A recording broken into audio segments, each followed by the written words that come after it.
comentaros que tendré que salir quizás antes de la reunión. Si me voy, pues no es que no me interese la conferencia.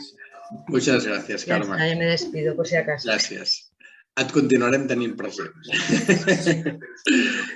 Moltes gràcies. El hecho de que no podamos localizarla. Molt bé. Si se está escondiendo de alguien, es de quien quiera que Hi ha algun micròfon encara? Si no, ho haurem de silenciar, si és possible. Judit, m'hauries de fer coanfitrió perquè si no, o si no ho fas tu mateixa. Vale. Perfecte. Pues buenas tardes a todas y a todos. Muy contentos de estar esta tarde con todas y todos vosotros en este inicio del ciclo de conferencias Creando Cultura de Paz que iniciamos en el día de hoy y que se alargará durante todo el curso 2022-2023. Como sabéis, este ciclo de conferencias abiertas se hace en el marco del posgrado de Cultura de Paz y Transformación Social que hacemos conjuntamente con la Universidad de Barcelona y que este año empezaremos la 12ª edición si todo va bien. Tenéis la información para quien os pueda interesar, la información del posgrado en nuestra página web y tenemos además una buena política de becas para aquellas personas que por cualquier motivo puedan necesitar algún tipo de complemento. Y lo hacemos precisamente con esta voluntad de hacer una conexión entre el abierto y el posgrado para precisamente dar acceso a contenidos que tienen relación directa con lo que compartimos, acompañamos, tutorizamos y enseñamos en el posgrado de Cultura de Paz, que no es otra que crear las condiciones para conseguir o ir consiguiendo paulatinamente sociedades más justas, más inclusivas, más pacíficas a través no solo de conocimientos teóricos, sino sobre todo de conocimientos prácticos. Es decir, que invitamos con los conocimientos a las personas y nos autoinvitamos a poner en práctica todos estos conocimientos a nivel nacional e internacional para traducirlo en proyectos concretos, en actuaciones concretas, en iniciativas concretas de paz, de convivencia, de inclusión, de transformación social.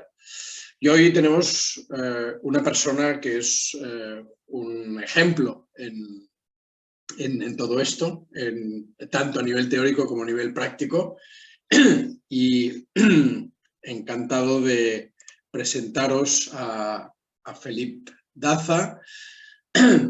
Somos amigos desde hace muchos años, hemos compartido y compartimos todavía muchas iniciativas en este sentido y para mí no solo es un gusto y un honor, sino que además es una auténtica disfrutada poder compartir este espacio.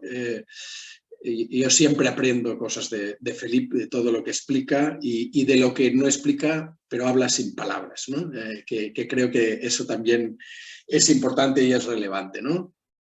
Tenemos delante a una persona con mucha experiencia en el ámbito de el hacer las paces, como solemos decir a veces, en la construcción de la paz, en la no violencia activa, pero más allá de sus conocimientos y de su preparación, es una persona comprometida con la vida y con lo que hace, y con la coherencia de llevar todo aquello que se está trabajando a situaciones concretas, poniendo a las personas y a las comunidades en el centro. Yo creo que esto es lo más importante de su presentación y ahora os explicaré cosas que son también importantes, que nos explican cosas de él, pero creo que es más importante lo que he señalado ahora.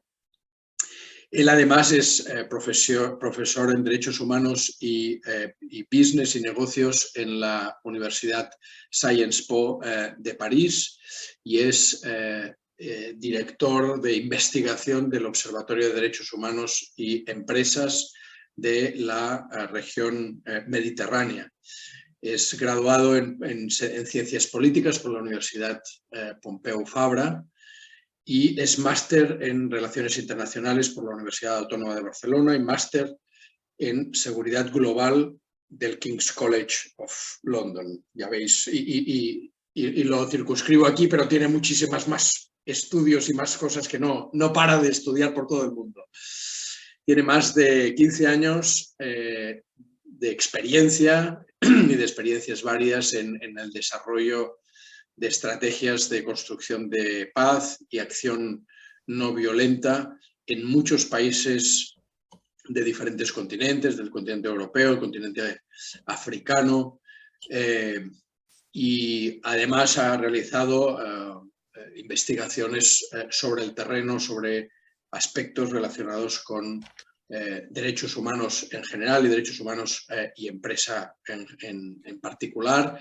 Y creó, y en esto trabajamos un poco conjuntamente, el Observatorio de Impacto de las Empresas Militares y de Seguridad y Derechos Humanos, Shock Monitor, a partir de NOVACT, que es una de las organizaciones en las que él trabaja. Ha sido además codirector de NOVACT y en este momento es miembro del consejo de NOVACT y por lo tanto en un lugar también relevante a efectos del impulso de las políticas de no violencia activa en diferentes áreas, sobre todo alrededor del Mediterráneo.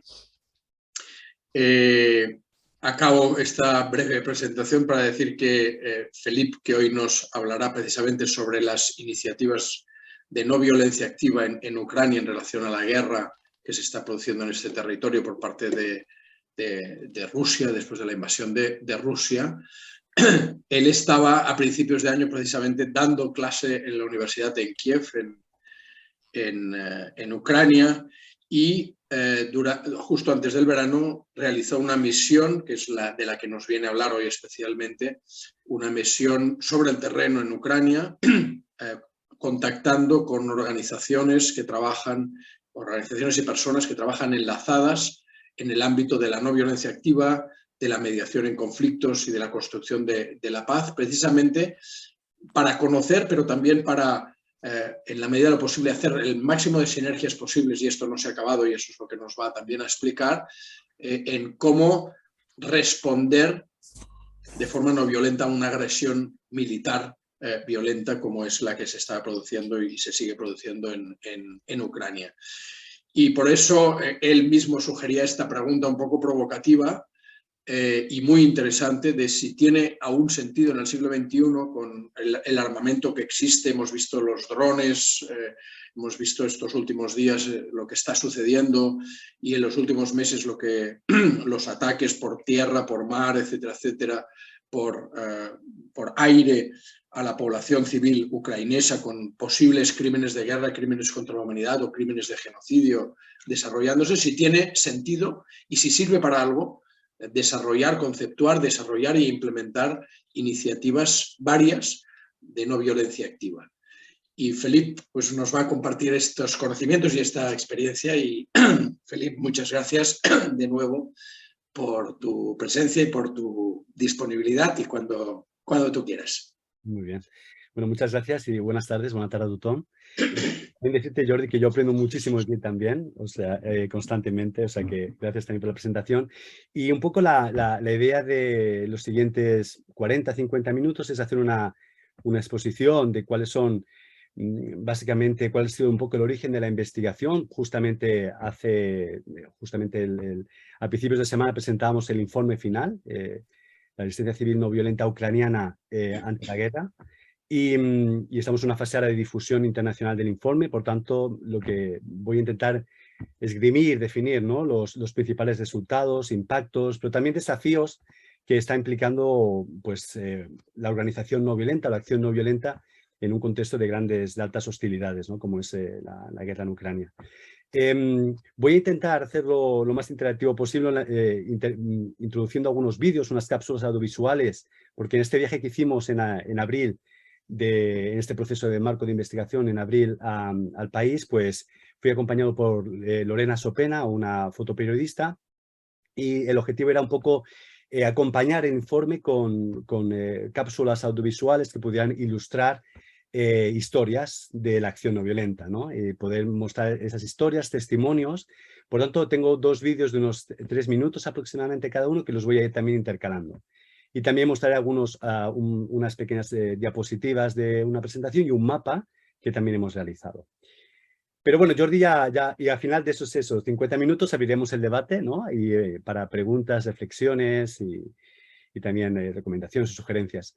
Jordi lo ha comentado, yo básicamente la guerra me pilló dando clase, una asignatura de paz y conflictos en la Universidad Kiev Mohyla Academy de Kiev, una de las universidades más importantes del país, y con estudiantes de grado, ¿no? Estudiantes eran jóvenes, pero estaban, digamos, hice algunas sesiones online y otras presenciales y estaban por diferentes partes del país.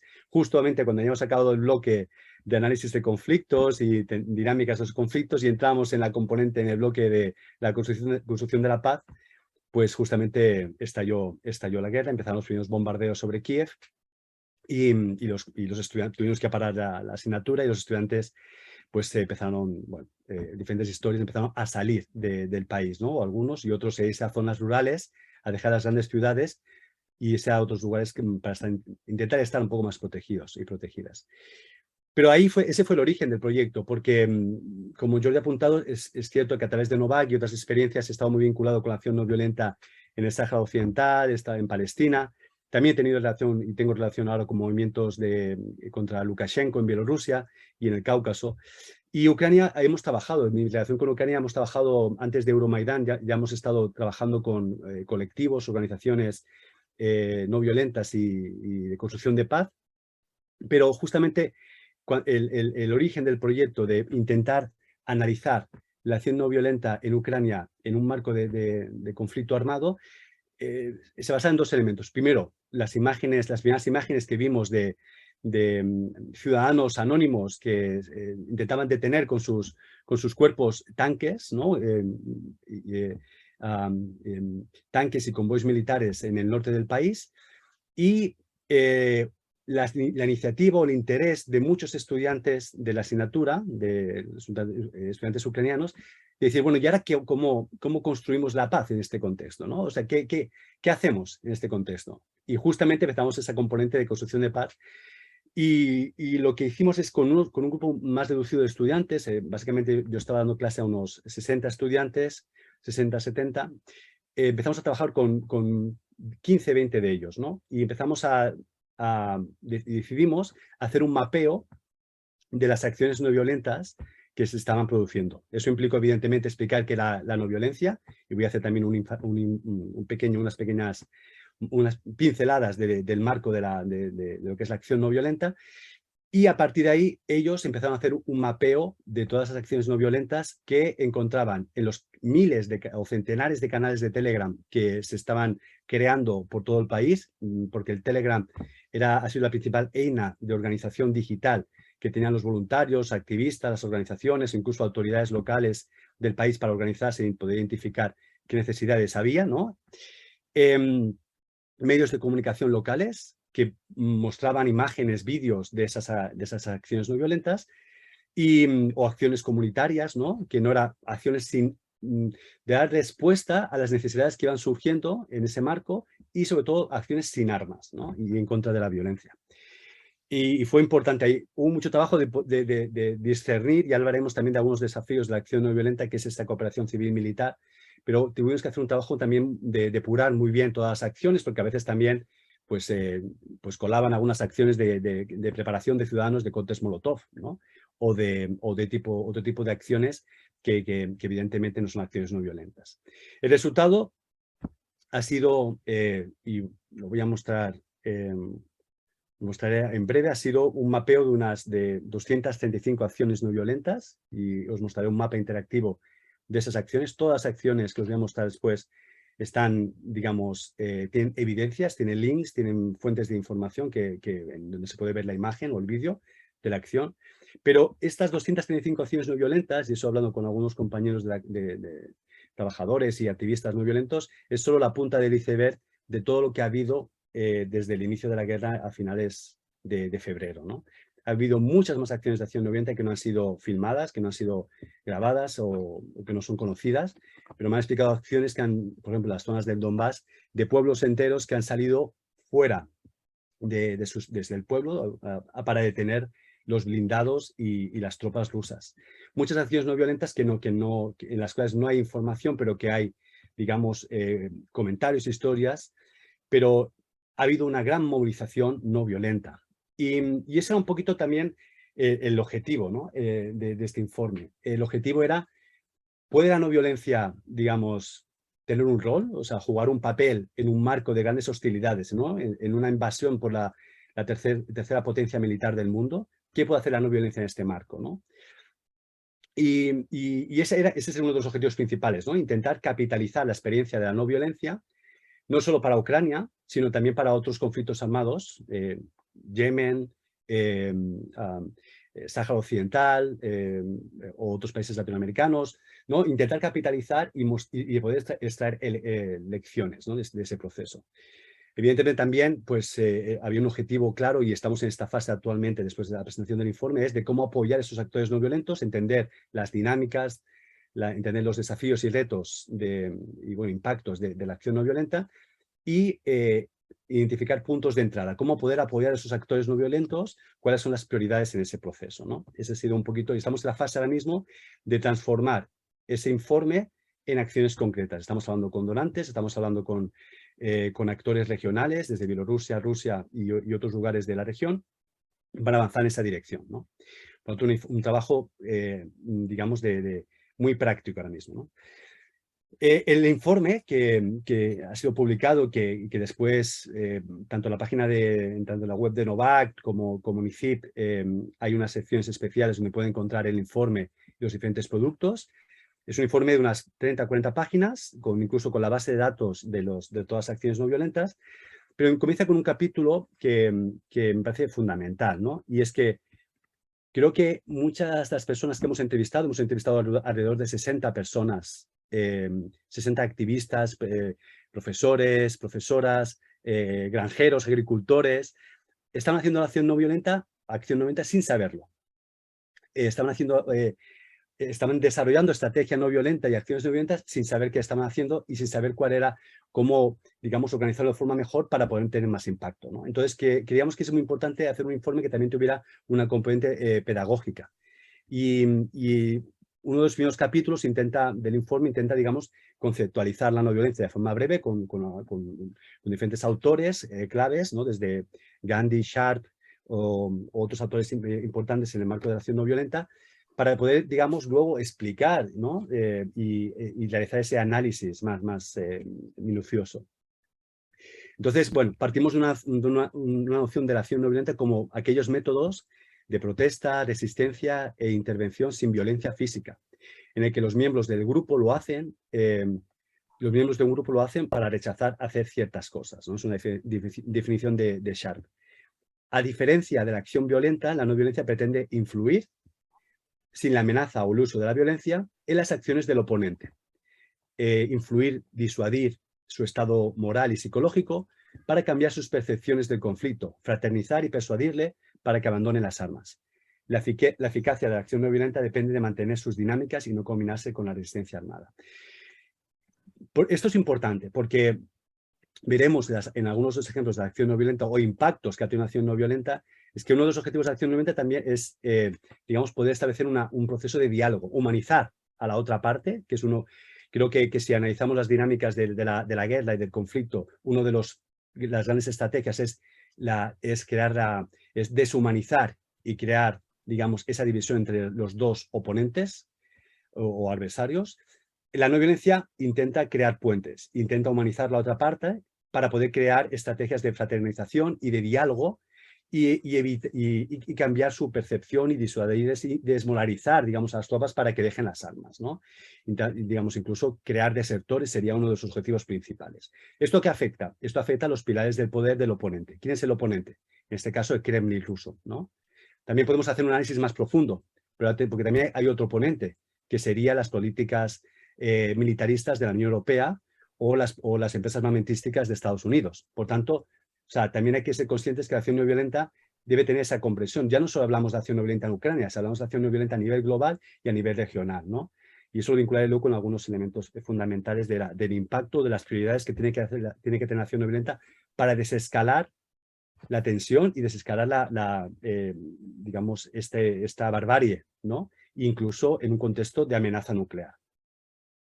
Por lo tanto, la no violencia George Lakey y Sharp hablan de los mecanismos de cambio, ¿no? Es decir, intenta, digamos, tiene estrategias de conversión, de acomodación, de coerción, desintegración y retirada. Es decir, afectar, digamos, las políticas y las posiciones y un poco la estrategia militarista del oponente, ¿no?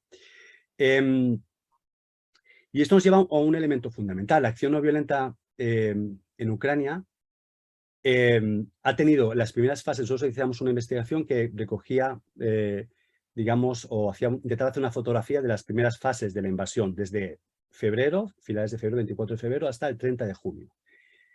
Ha habido os mostraré un poco las grandes olas de acciones no violentas, pero unos elementos claves es que para que esa acción no violenta tenga efecto debe haber una persistencia, ¿no? Es decir, debe ser sistemática, debe haber una persistencia, debe continuar una movilización masiva de esa acción no violenta. Y ello está íntimamente vinculado con la disciplina no violenta. Es decir, hay que formar a la gente y preparar a la gente para poder una disciplina no violenta. ¿Y qué implica disciplina no violenta? Pues implica no hacer el uso de la fuerza. Ser capaz, ¿no? Emocionalmente, psicológicamente, de no hacer el uso de la fuerza como reacción a otro ataque, ¿no? Y eso es muy complicado, evidentemente. En un conflicto armado donde hemos visto masacres como Irpin o Bucha, digamos, que son también estrategias militares, o las violaciones digamos, a mujeres y niñas, pues eso implica tener una entereza muy sólida y es muy complicado. Y eso es uno de yo creo que de los desafíos de la acción no violenta, mantener esa disciplina no violenta en un contexto de masacres y de atrocidades, ¿no? Porque a la otra parte, los oponentes, tanto Estados Unidos, y aquí hablo claramente también la Unión Europea con esas políticas, ¿no? Las declaraciones de Borrell el otro día hablando de los jardines y la jungla, nos llevan a lógicas colonialistas, imperialistas y del uno y el otro, nosotros y ellos, ¿no? Nosotros y la barbarie o el mundo civilizado o el mundo no civilizado. A estos actores les interesa de la espiral no violenta, porque así cierran filas y atomizan y crean más bloques y justifican la escalada militar, ¿no? Entonces, hay desafíos en ese sentido, ¿no? Entonces, uno de los desafíos que luego hablaré más en profundidad ha sido, de forma más concreta, es esa interrelación que hay, esa cooperación civil-militar.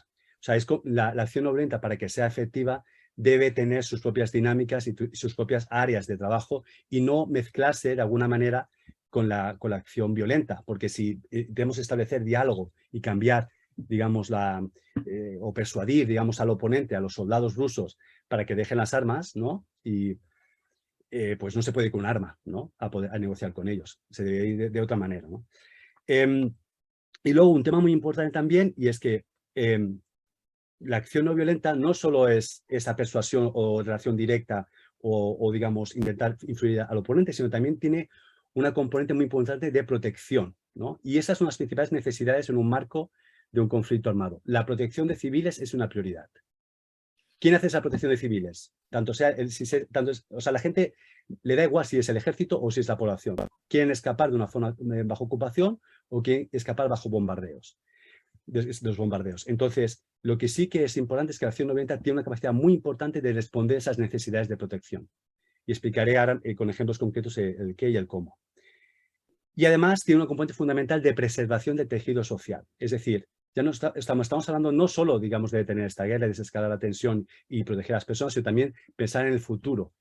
Va a haber fases de reconstrucción y de rehabilitación post-conflicto, y para ello es necesario mantener una cierta cohesión social, unos ciertos valores, una cierta estabilidad para reconstruir el futuro, ¿no? Y la preservación del tejido social es fundamental. Y la no violencia también tiene una respuesta aquí, tiene un rol muy importante aquí. Y en el caso de Ucrania aún tiene más valor, porque Ucrania en el 2014, después de Euromaidán, inició una ola de reformas políticas muy importantes para descentralizar políticamente el poder. Y muchas organizaciones del país, que luego también daré algunos detalles, estaban trabajando en esa descentralización política. Por tanto, la acción no violenta permite el empoderamiento a nivel local, eso refuerza la gobernanza local y eso permite ayudar en el proceso de descentralización política, porque la acción no violenta se fundamenta en organización comunitaria. Eso tenemos aquí los padres de la acción no violenta, Saul Alinsky, que hablaba de esa organización comunitaria, el poder del pueblo, el poder, digamos, de poder autogobernarse, que es también un concepto de Gandhi, ¿no? Y también está explicado en el marco conceptual, ¿no? El poder del pueblo de autogobierno, ¿no? Para crear, y eso lo mencionaba Gandhi, crear un nuevo contrato social basado en la verdad y la no violencia, Satyagraha y Ahimsa. Por tanto, la no violencia está íntimamente relacionada con los procesos democráticos, con la construcción de una democracia. Y esto también es importante porque en Ucrania esta guerra no es solo una guerra militar, es una guerra informativa, de comunicación, de narrativas y sobre todo de identidades. O sea, Ucrania, y eso hemos podido, digamos, recoger muchos testimonios, para ellos es la batalla final por poder defender su identidad como pueblo. No una entidad, digamos, y que eso está percibido o que nos han vendido a través de muchas propagandas, una entidad, digamos, de una única lengua, de un único grupo étnico o religioso.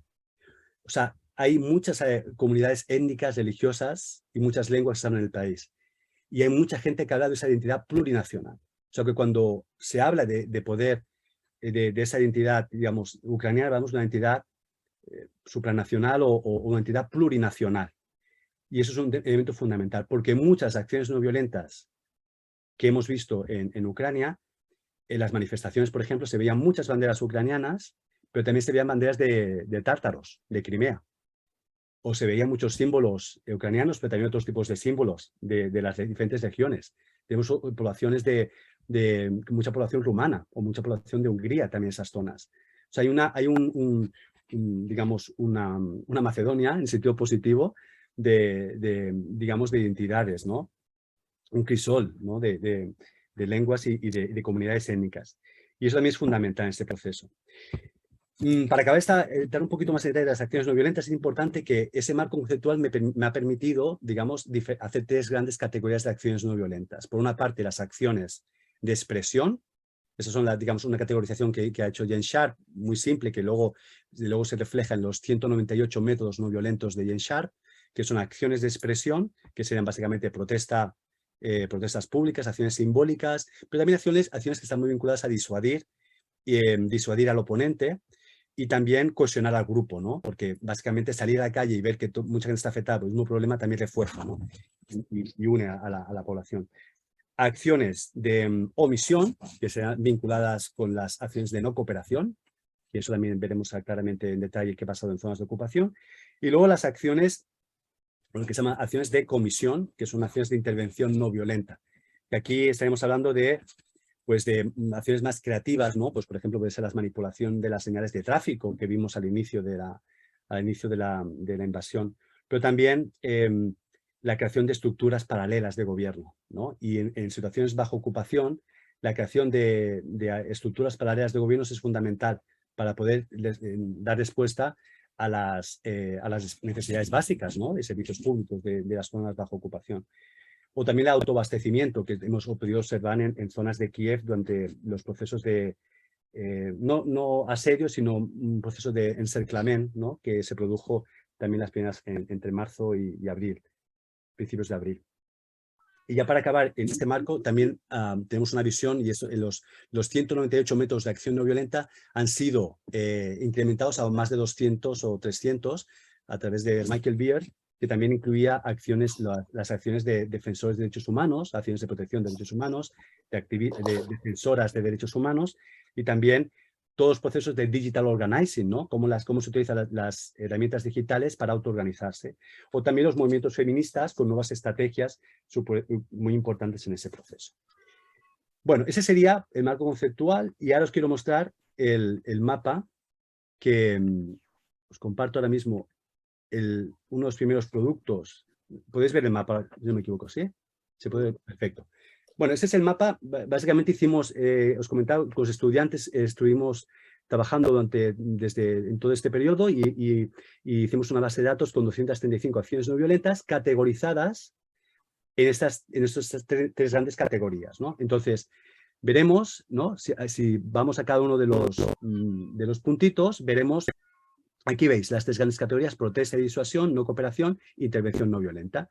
Cada puntito tiene si clicamos encima de ellos, tiene código 174, la localización, la fecha, la descripción, las categorías y luego también la fuente de información. Y esa fuente de información nos lleva a un vídeo o, como que estaba, o una noticia.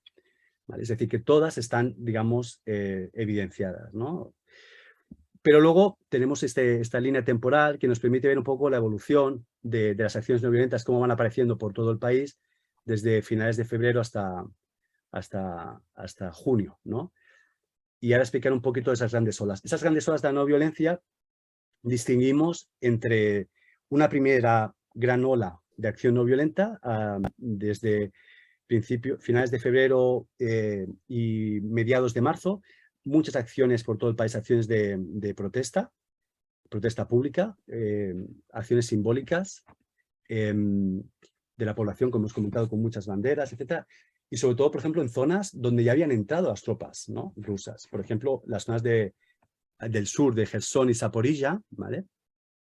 Todas estas zonas de aquí fueron ocupadas a principios ya de marzo y ahí diariamente hubo acciones no violentas de protesta pública. También hay que, lo contamos otro día, digamos, los activistas no violentos desde mediados de marzo comenzaron a sufrir una gran represión, ¿no? O sea, desde, digamos, ataques, ¿no?, disparos. Hubo un momento en el cual, digamos, las tropas no sabían qué hacer, digamos, ante esa movilización masiva, pero posteriormente empezaron a utilizar la fuerza. Trajeron policía rusa especializada en el control de masas en las zonas de Gerson y Zaporilla. Estuve hablando con diferentes activistas de la zona y me explicaron cómo estaba cambiando la represión, ¿no? A partir de mediados de marzo esa represión aumenta también hay, digamos, secuestros, detenciones arbitrarias y también, evidentemente, mataron a muchos activistas. Y eso provoca que el fin de esa primera ola de protestas públicas. También decir que en esa primera ola, en el norte del país, sobre todo en la parte de Chernihiv y Sumi, identificamos bastantes acciones, esta parte aquí del norte, muchas acciones de intervención no violenta, como detener, digamos, los convoyes militares, ¿no? Y los tanques, ¿no?, que también podemos ver en los telediarios de nuestras cadenas de televisión. A partir del aumento de la represión, entramos en una segunda ola de acción no violenta, que sería la acción más invisible, que llamamos la acción clandestina. Comienzan a surgir por todo el país, y sobre todo en las zonas ocupadas, incluso Crimea, que llevaba desde el año 2014, ya se había hecho un proceso de buenos años un poquito más después, la anexión, y también zonas de Luhansk y Donetsk. Y ahí también hubo muchas acciones invisibles y clandestinas, que eran básicamente hacer grafitis, colgar lazos amarillos y azules, e incluso por la noche, digamos, retirar banderas rusas y comunistas de diferentes monumentos y de edificios públicos, con el riesgo que ello implicaba. Cualquier acción en ese momento era una acción de alto riesgo, pero el impacto de esa acción permitió mantener la moral alta y explicar: seguimos aquí, aún estamos aquí. Que eso, por ejemplo, si vemos en otros contextos de acción no violenta, como en el caso del movimiento Otpor contra Milosevic en Serbia, fue fundamental en las horas de mayor represión de Milosevic, ¿no? Poder transformar, y esa es la gran capacidad de la acción no violenta, la capacidad la flexibilidad que tiene, ¿no?, para poder transformarse y poder, digamos, emerger y invisibilizarse en procesos muy claves. En el Sáhara Occidental, por ejemplo, la acción no violenta también tuvo momentos de invisibilidad en las zonas bajo ocupación. Ese elemento es fundamental porque ha creado las condiciones para la tercera ola de la acción no violenta, que fueron las acciones en abril, las acciones de no cooperación, sobre todo en las zonas bajo ocupación. Las acciones de no cooperación vinieron del sector sanitario, del sector educativo y del sector de servicios públicos, sobre todo funcionarios públicos, que se negaron a cooperar con los ocupantes, con la administración rusa. La ocupación tenía una componente civil y militar. La militar básicamente era el control de los núcleos urbanos y les costó muchísimo porque era ahí donde se realizaban las manifestaciones y además tenían el frente militar. Es decir que, por ejemplo, en la ciudad de Jersón, pues había manifestaciones diarias, los soldados que tenían que luchar en el frente tenían que quedarse en las zonas urbanas, ¿no? Y eso veremos también que es un elemento de impacto, porque no se pudieron mover tropas, por ejemplo, de Jersón y Zaporilla hacia, de Jersón hacia Mariupol, porque muchas tenían que controlar las ciudades, los núcleos urbanos, para controlar a las multitudes, ¿no? Que se negaban a obedecer al ocupante.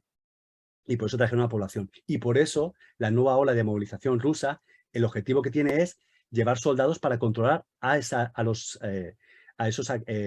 resistencia que existe todavía en Jersón o en Zaporilla. Y que si no existe esa represión, esa capacidad de control, pues puede volver a surgir, ¿no? Pero volviendo al elemento de los funcionarios públicos, los funcionarios públicos se negaron a entregar censos de los ciudadanos y ciudadanas para poder llevar a cabo los pseudo-referéndums, que eran necesarios para justificar la separación o la independencia, ¿no? Que ya vimos hace unas semanas, digamos, de esas regiones, ¿no? De esas zonas bajo ocupación. Por tanto, esas acciones de cooperación han existido, son muy importantes y ahora veremos también ese impacto que han tenido, ¿no? Y ahora estamos en una fase también de impasse en esas zonas bajo ocupación, pero sí que es cierto que hay otras acciones que continúan vivas, ¿no? Y unas serían, primero, la gran infraestructura de derechos humanos que se ha creado por todo el país. Como sabéis, el Premio Nobel de la Paz ha sido entregado a 3 organizaciones y activistas de Bielorrusia, Rusia y Ucrania. El Center for Civil Liberties es una de las principales organizaciones de derechos humanos del país y forma parte de la infraestructura de monitoreo de crímenes de guerra y rendición de cuentas. O sea, por todo el país hay una infraestructura de organizaciones, no solo en Ucrania, sino también en Polonia y en otros lugares de los países vecinos como Rumanía. Hay oficinas para que las personas refugiadas digamos que salieron pudieran dar sus testimonios e informaciones sobre sobre, digamos, las afectaciones que tuvieron, las violaciones de derechos humanos y también impactos en infraestructuras públicas. Por tanto, todo ese proceso continúa y sigue vivo y están realizando un trabajo muy importante y desde Novac, con el apoyo de CIP, ha dado apoyo a una de las organizaciones más importantes, que es MINA, el Centro de Derechos Humanos, que forma parte de la colección 5AM, que es una plataforma de 30 organizaciones de derechos humanos muy profesionales, con un nivel muy alto de capacidad de recogida de datos de violaciones de derechos humanos, y esa es una infraestructura que cubre todo el país.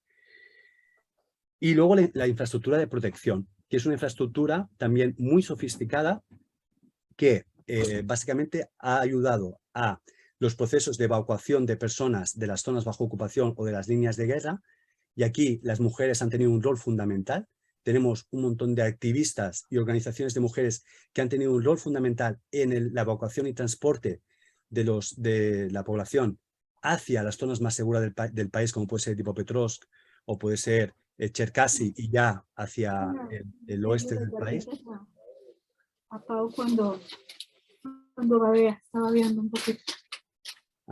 Vale, continúo. Y entonces ahí tenemos esa fase de esa infraestructura de protección, son básicamente evacuación, protección. Ahí comentaba el rol de las mujeres como actores claves en ese trabajo, sobre todo casos de mujeres en Izum, bajo las bombas, sacando a población civil, incluso también a párrocos locales, ¿no? Porque ahora hablamos también de esa componente.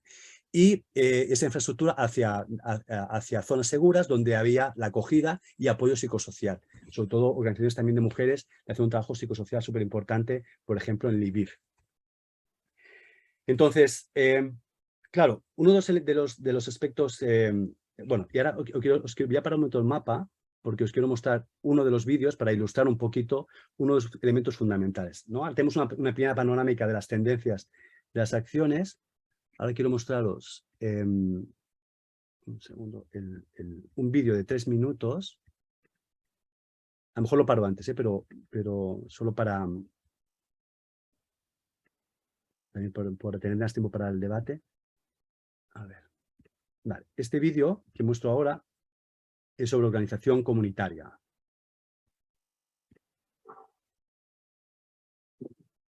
Se ve bien, ¿no?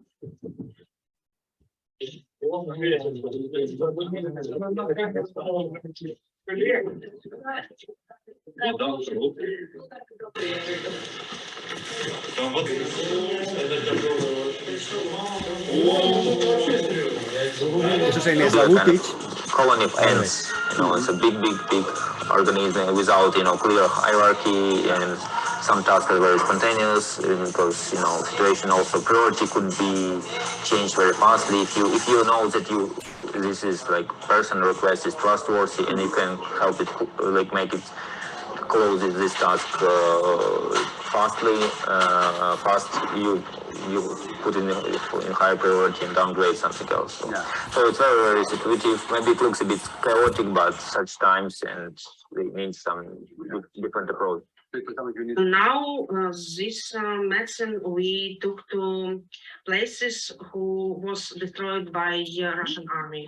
They destroyed pharmacies, they destroyed hospitals, we collect money, and we buy a lot of medicine in our pharmacies. Here in Sumy, because of course our drivers, we don't ask them to risk their lives if they're not ready to go to bring aid to Kharkiv, but for Chuguyev we have a warehouse there, and then Chuguyev comes and takes it from Kharkiv. So actually those who are living in danger, they find means to take from a bit safer places, not far from where they are, our aid. And we, most of our drivers are regular people. They are afraid to go to danger. So I would say strong morale. People are very dedicated to defending the rights and freedoms against the invasion. So people kind of tied together in a stronger fashion than they used to be before the war.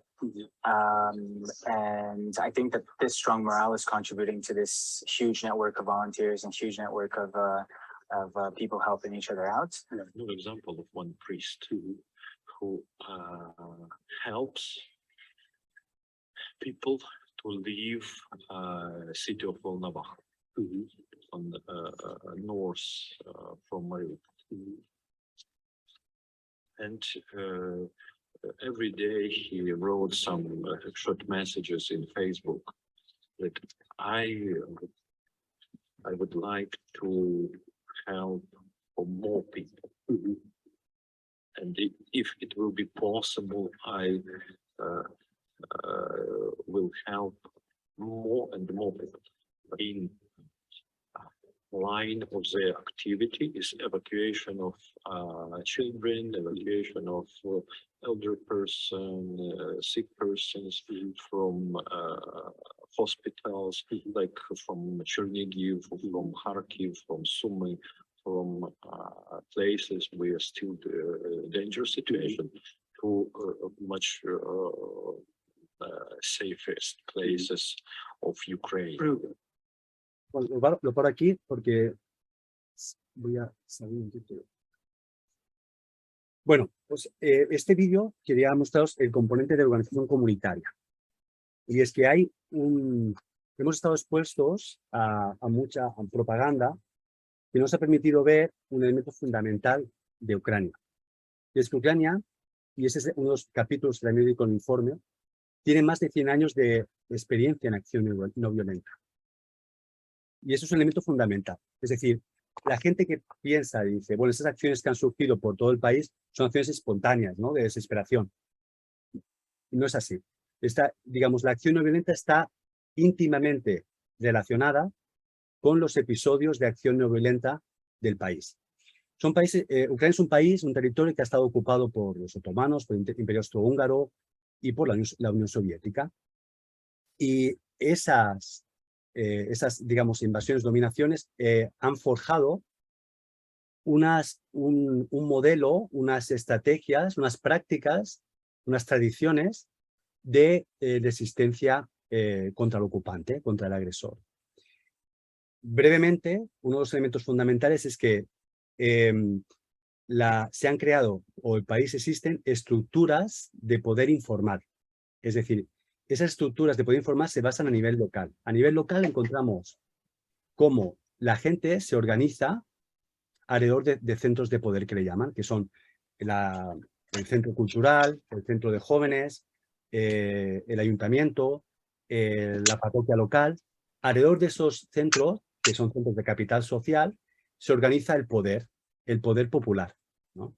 Ese poder popular lo que hacía era responder a necesidades básicas bajo ocupaciones, bajo invasiones o bajo represión, ¿no? Ayudarse mutuamente y luego enfrentarse contra el agresor. Ciertamente, también hay una existencia de partisanos muy importante en Ucrania, tanto la parte norte como la parte sur, que también ha utilizado las armas contra digamos, agresores. Pero hay también una resistencia civil no violenta muy importante allí. Y eso es lo que explicaría esa respuesta de organización popular por todo el país, ¿no? Y en este proceso es muy importante tener en cuenta la confianza. La confianza es un elemento fundamental. Esa confianza existe a nivel local. Los activistas no violentos confían en el alcalde del pueblo o confían con el consejo local del ayuntamiento, porque son gente que ven del día a día, pero no confían tanto con los niveles de administración regionales o incluso los nacionales. La imagen de Zelensky, pues, o sea, no es tan, digamos, pura, evidentemente, y hay mucha gente que está criticándolo por esa centralización del poder que está teniendo en el proceso, ¿no? Luego, otro elemento central es que Olga Konuk, que es una profesora de la Universidad de Manchester, una ucraniana muy reconocida, ella habla que la mayoría de digamos, movilizaciones o grandes cambios que ha habido en el país han sido movilizaciones no violentas. Ahí podemos hablar de Euromaidán en las primeras fases, podemos hablar de la Revolución Naranja en el 2004, 2003, 2004, pero hablamos también de la Revolución del Granito, o hablamos también de Kuchman, o sea, de Ucrania sin Kuchman, movimientos no violentos muy importantes contra los procesos de centralización de poder y casos de fraude electoral, etc. Estos procesos, acompañando toda esa restricción armada, ha permitido la creación de mayor pluralismo en la sociedad. Desde la Revolución Naranja, por ejemplo, hubo una emergencia de grandes organizaciones de derechos humanos o de organizaciones de observación de derechos humanos. Ciertamente, muchas con el apoyo de Estados Unidos, también hay que decirlo. También hubo movimientos, medios de comunicación independientes, ¿no? Que surgieron durante esos procesos. Pero lo interesante es que en Euromaidán, aunque sabemos que hubo también fases no violentas en las manifestaciones, evidentemente ante una represión brutal por parte de Yanukovych, en Euromaidán hubo un elemento central que era la descentralización de la plaza. Es decir, había muchísimos movimientos, muchísimos grupos, también había grupos de extrema derecha, evidentemente, pero había muchísimos grupos en la plaza, todos tenían sus demandas, se unían en algún mensaje común, etcétera, pero hay un proceso de descentralización. Cuando acaba Euromaidán, esa descentralización que se había puesto en práctica Euromaidán se transporta a las regiones y a nivel local de nuevo. Y surgen muchísimos, centenares grupos autoorganizados de voluntarios, de activistas, de personas que no tienen experiencia en grandes ONGs, pero que se comienza a trabajar en elementos, en demandas locales o procesos locales, como puede ser temas medioambientales, casos de corrupción a nivel local, etc. Ese elemento de autoorganización comunitaria refuerza la gobernanza local y la creación de grupos autoorganizados que funcionan sin financiación pública, sin financiación de grandes donantes externos. Hay un proceso de independencia de la sociedad civil en ese proceso importante. También es importante decir que en 2014, cuando acaba Euromaidán, Rusia invade Donetsk y Luhansk también, a través de grupos separatistas y de encapuchados y también de mercenarios, también con algunas componentes, con evidentemente gente local que también apoya ese proceso, ¿no? Digamos, elementos autores prorrusos. Y en ese proceso también mucha sociedad civil, muchas organizaciones también comienzan a dar apoyo al ejército. El ejército en Ucrania es una de las instituciones con más credibilidad o legitimidad, ¿vale? No tanto el gobierno nacional, aunque ahora parece que ha cambiado un poquito esa percepción, pero sobre todo comienza a haber un apoyo de ayuda humanitaria y de ayuda con productos tecnológicos, etcétera, y de formación incluso al ejército. Por lo tanto, también existe ese elemento.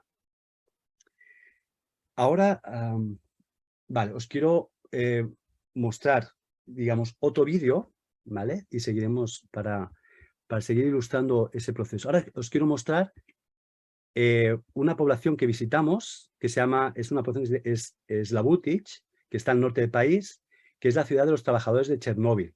Cuando hubo el desastre de Chernóbil, se creó un pueblo, digamos, a unos kilómetros, cerca de la frontera con Bielorrusia, que es el pueblo de Slavutic. Y ahí es donde viven la mayoría de trabajadores, trabajadores de la planta de Chernóbil. Os muestro el vídeo y os comento.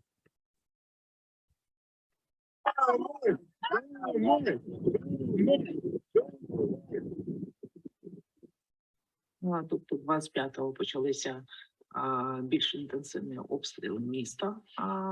Росіяни підійшли впритул до міста, тобто тут за залізною дорогою вже вони стояли, техніка. Місто почало обстрілюватися. 26-го зранку ми дізналися про те, що вже в місто зайшли росіяни. Одразу вже миттєво на ресурсах Славутицької міської ради, в соціальних мережах, в групах було повідомлення про те, що в місто зайшов ворог, і ми звертаємося до людей вийти на мирний мітинг проти російської агресії, проти входження. Дійсно, ми всі чули про постріли, ми розуміли, що ось воно десь близько, і тоді, коли ми проснулися, і вже була інформація про заклик людей на сайті Facebook на Славутицької міської ради про заклик людей вийти на площу. Тоді стало все зрозуміло, що це не на прикладі того, як почали мені телефонувати люди, знайомі, незнайомі, які просто знали мій номер телефону, і почали питати, чи дійсно треба виходити. Я чесно скажу, я всім казав, це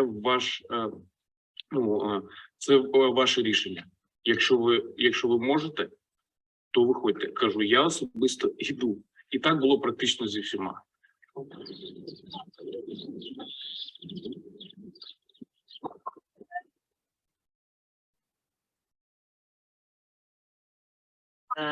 Я також є головним режисером міжнародного фестивалю «Золота осінь» Славутича, нашого фестивалю, який вже 28 років в місті Славутичі проходить.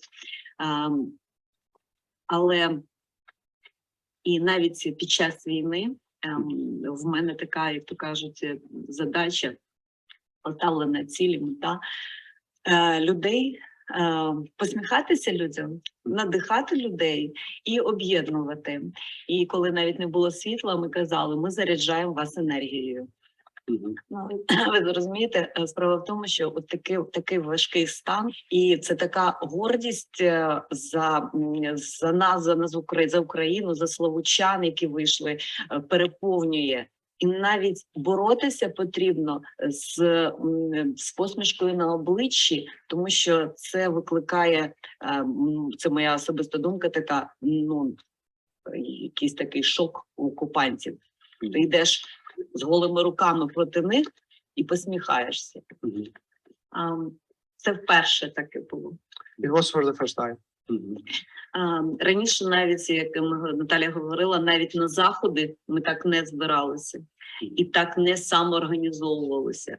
В нас на місті 48 чи 49 національностей та народностей. Ми різні. І ми вперше так об'єдналися. Це до сліз було. Славутич is Ukraine. Славутич is our home. Para ti, bueno, podemos pasar también los vídeos, pero bueno, Slavutic es, claro, estuvimos justo en abril cuando habían marchado las tropas hacía una semana.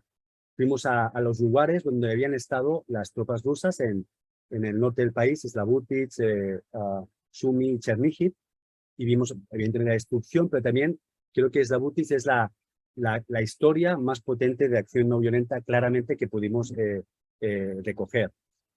Pero evidentemente, comentaba antes, es la punta de iceberg de muchas acciones similares, ¿no?, en estos lugares.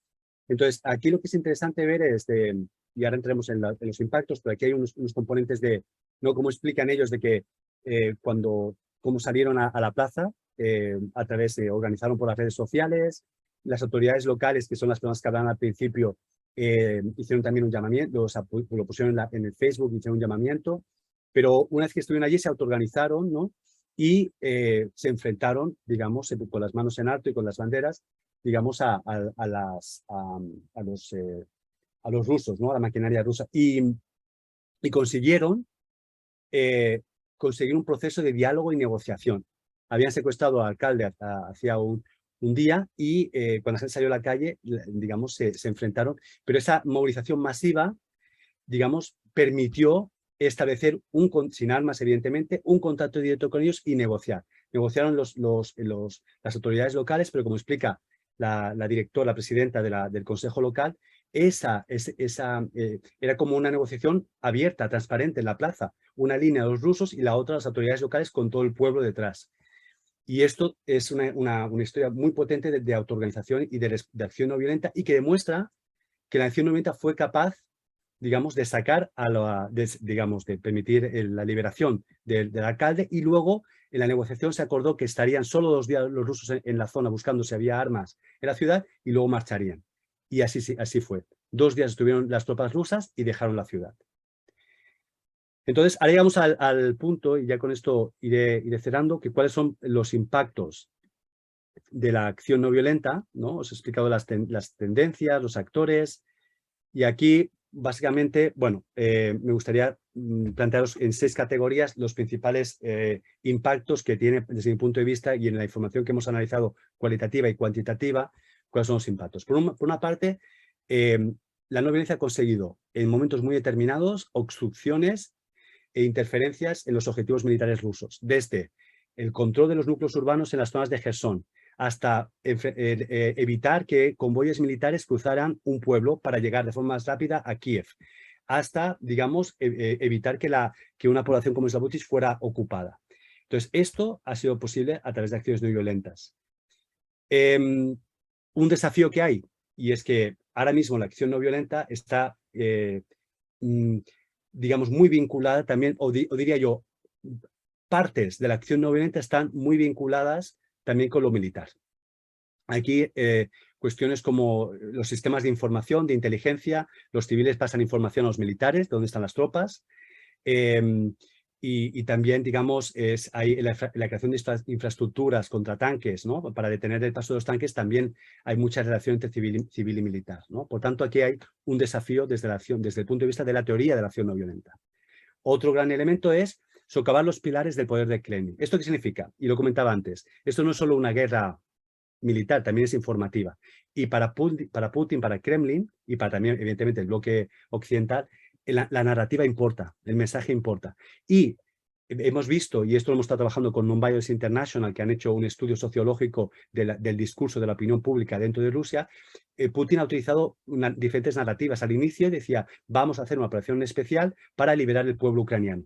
Pero cuando surgen miles de acciones no violentas de protesta que rechazan la invasión, esto hay una incoherencia. Por tanto, el mensaje de Putin no se aguanta. Y esto ha permitido también, es decir, romper las narrativas es fundamental en ese sentido. Uno de los retos que sería también ahora mismo sería cómo podemos también romper la narrativa militar y apoyar realmente a los actores no violentos y poder desescalar la situación y encontrar vías diplomáticas para acabar este conflicto. Sí que es cierto que en esa parte, digamos, de un desafío que también hemos visto es que tampoco, o sea, las acciones de diálogo y de fraternización que comentaba antes han sido muy puntuales, no ha habido tantas. Sí que es cierto, el caso de Slavutich es importante en ese proceso de negociación, y también hemos visto muchos procesos en las zonas bajo ocupación en el cual, para poder liberar a los civiles que habían sido detenidos después de las manifestaciones, había delegaciones de ciudadanos que iban a negociar con los soldados rusos sin armas. O sea que eso también es una acción no violenta en el proceso de negociación y evidentemente con muchos éxitos en ese sentido. Y eso está también registrado en los informes de los grupos de derechos humanos que he comentado anteriormente. La protección de civiles, y aquí es uno de los principales impactos que ha tenido la acción no violenta. yo diría, desde mi punto de vista, que la infraestructura con todas sus debilidades, porque hay muchos voluntarios que les falta también formación en ese sentido, quien más se ha encargado de las acciones de protección han sido los civiles. Y ahora que empiezan a haber ataques sobre todas las infraestructuras críticas como energías, plantas energéticas, quien va a dar respuesta a todo esto no van a ser los militares, va a ser la población, que se va a autoorganizar para poder, digamos, calentar o ayudar en las casas a que haya, digamos, energía con autogeneradores, ¿no? Eso también es muy importante tenerlo en cuenta. Y luego también es cierto que en la protección de civiles hay tabús sociales. Uno de los tabús sociales es el tema de los desertores y los objetores de conciencia. Yo tuve la oportunidad de poder hablar con varios de ellos y me dicen, bueno, yo quiero rechazar la movilización militar, pero bueno, no sé cómo lo voy a hacer porque, digamos, me pondrán en la cárcel, o también estoy viendo que si lo hablo abiertamente la gente me rechaza. Hay como una estigmatización social, ¿no?, sobre esa cuestión. Y sobre los desertores también.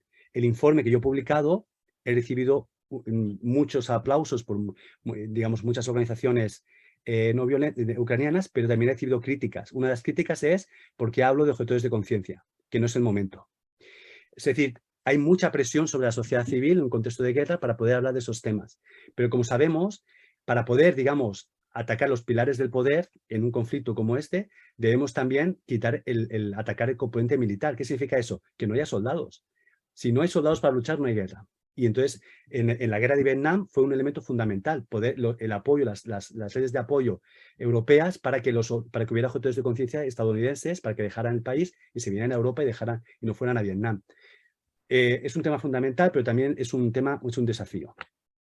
Por otra parte, las cuestiones de resiliencia comunitaria, o sea, toda la parte de organización comunitaria. Tenemos muchas historias en Cherníhiv de profesoras que se organizaban a vecinos y vecinas para poder protegerse, para poder, digamos, mantener la moral alta.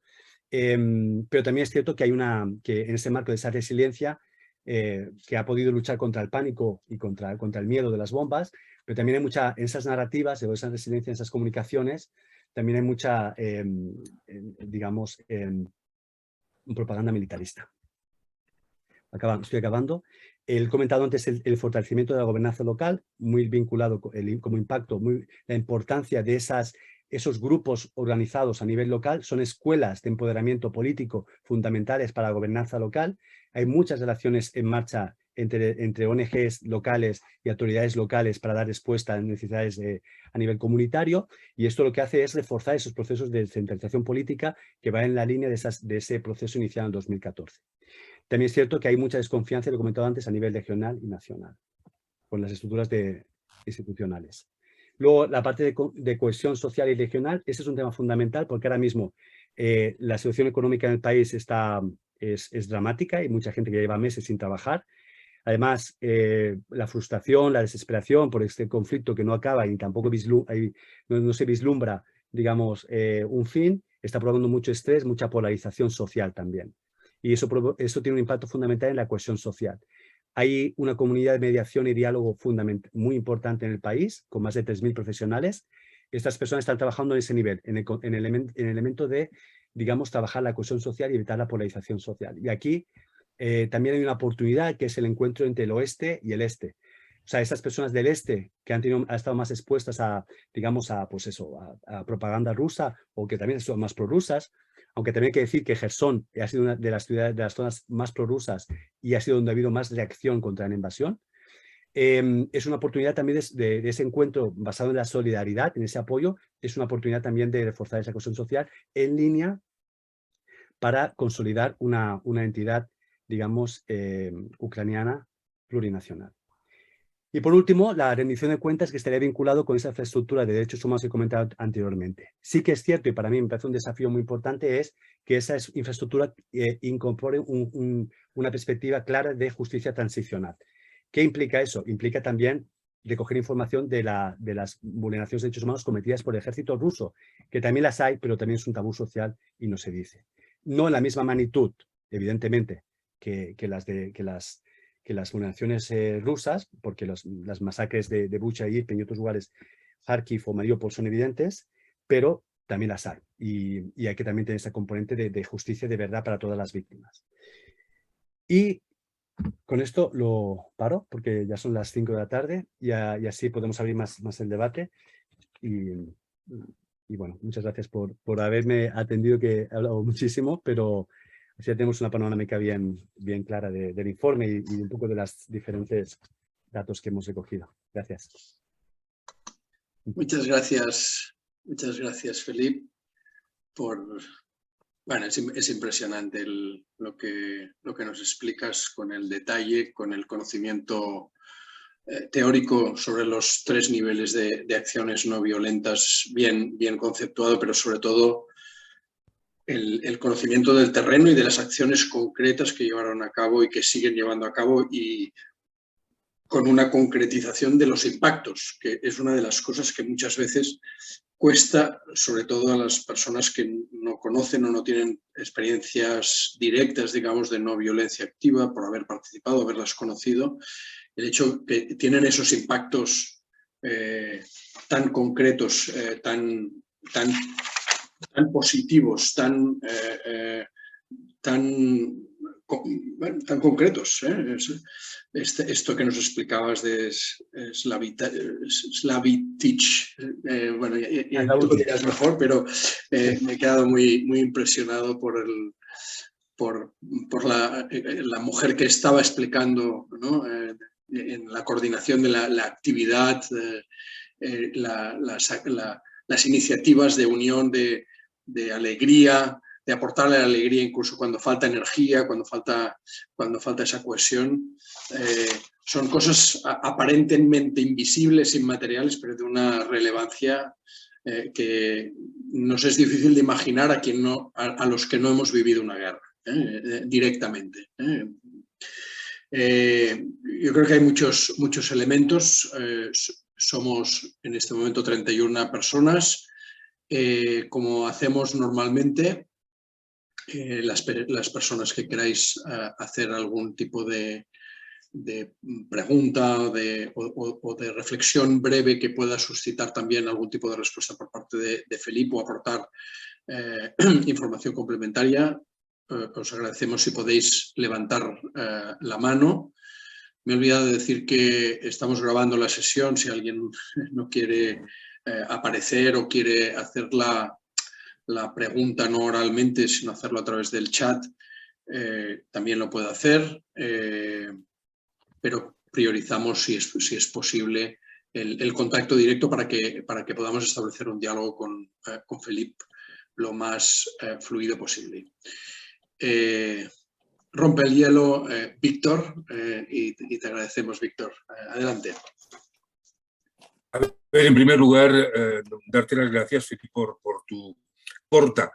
tu corta explicación, porque yo me pasaría bastante más rato escuchándote e intentando tomar apuntes, porque no puedo ir tan rápido como tú lo explicas. Pero vamos a concretizar, porque es que estoy impresionado por lo que tú has vivido, por lo que has explicado, pero hay una cuestión muy clara. Nada, absolutamente nada de todo lo que has contado, yo lo he visto en ninguna de las televisiones nacionales ni autonómicas de España. Ni una sola noticia de todo lo que has contado. Entonces, claro, no hablo de TV3, hablo de todas, absolutamente todas, de TV1 y de las autonómicas que hay al resto del Estado español. Entonces, esto no sé si me llega a la conclusión de decir, es que España, ahora hablo de donde estamos viviendo todos, sea cual sea el sitio, le interesa que esto continúe, le interesa que siga por cuestiones económicas o políticas, porque es que si no, no lo puedo comprender. Todo eso que tú has explicado, ¿dónde está? Esos son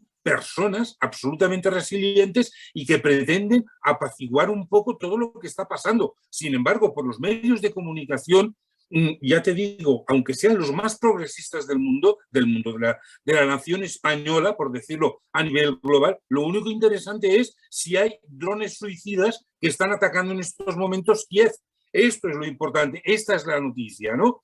Bueno, es desesperante, porque es que los que realmente somos pacifistas, ¿qué demonios podemos hacer contra la barbarie que estamos de manera subliminal escuchando o viendo cada día por todos los medios, sean cuales sean. ¿Le interesa a los estados que esto siga? Mi respuesta particular es sí, pero la mía no vale, lo que quiero es la tuya. Bueno, es que has realmente tocado el hueso más importante, porque yo creo que estamos volviendo a una lógica de grandes bloques, y esas lógicas de grandes bloques, la propaganda, lo que se dice y lo que no se dice es fundamental. Y creo que ahora nosotros ya somos parte de la guerra, es decir, España y otros países europeos somos parte de la guerra, con nuestros impuestos, por ejemplo, o básicamente el Centre de Las sacaba el otro día un informe que explicaba, bueno, las declaraciones también de la ministra de Defensa, ¿no?, que querían aumentar un 25% el gasto militar. Eso implica, digamos, más armas, ¿no? La Unión Europea, por ejemplo, tiene un fondo que es un fondo se llama el Peace Stability Instrument, que es un instrumento de paz. Pues todos los fondos de su instrumento de paz para organizaciones de la sociedad civil, todo el dinero, que son millones de euros, se ha transformado en dinero para armas, en compra de armas para Ucrania.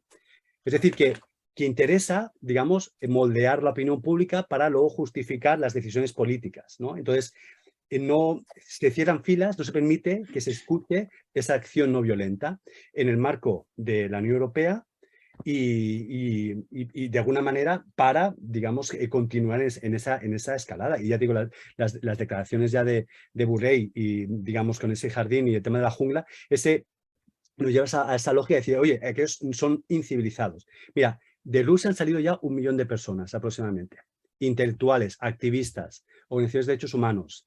De Bielorrusia, hace 2 años, 2020, salieron también, hubo una gran represión, una gran movilización y gran represión. También han salido centenares de activistas y de disidencia contra Lukashenko, ¿no? Es decir, hay oportunidad de poder trabajar con la población. Es decir, la población no quiere la guerra.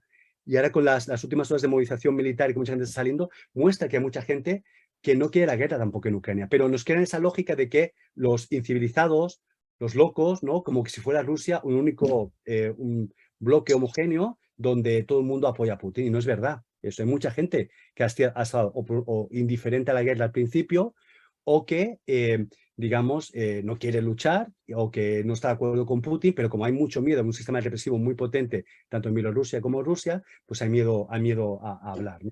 Y eso está alimentando, eso es lo que seguramente si la gente se pregunta ¿cómo sucedió la Segunda Guerra Mundial o el auge del nazismo? Pues probablemente llegaremos a entender, ¿no?, porque estamos viendo cómo está sucediendo, las lógicas de cómo funciona la deshumanización o la creación del otro, que son lógicas que ya son lógicas que vienen ya de las estrategias imperialistas para colonizar a otros pueblos. Son lógicas viejas estrategias que han utilizado y que están también utilizando con nosotros.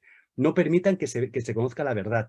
Y la verdad es, digamos, que hay mucha gente que no quiere coger las armas, o hay mucha gente que no apoya a Putin, o hay mucha gente que no apoya a Lukashenko. Y esas son las grandes oportunidades que tiene la no violencia. ¿Qué hacer aquí? Esa es la gran pregunta. Y aquí, bueno, a ver, yo creo que es muy importante construir alianzas regionales, o sea, que el Movimiento por la Paz de Cataluña, del Estado español y de otras zonas de Europa, podamos trabajar con los movimientos que existen. Yo estoy trabajando con los movimientos de Bielorrusia ahora mismo y del sur del Cáucaso, jóvenes activistas que estamos trabajando por crear un movimiento global en contra de la guerra. Estamos trabajando en una red que se llama All for Peace y que estamos haciendo incidencia en instituciones.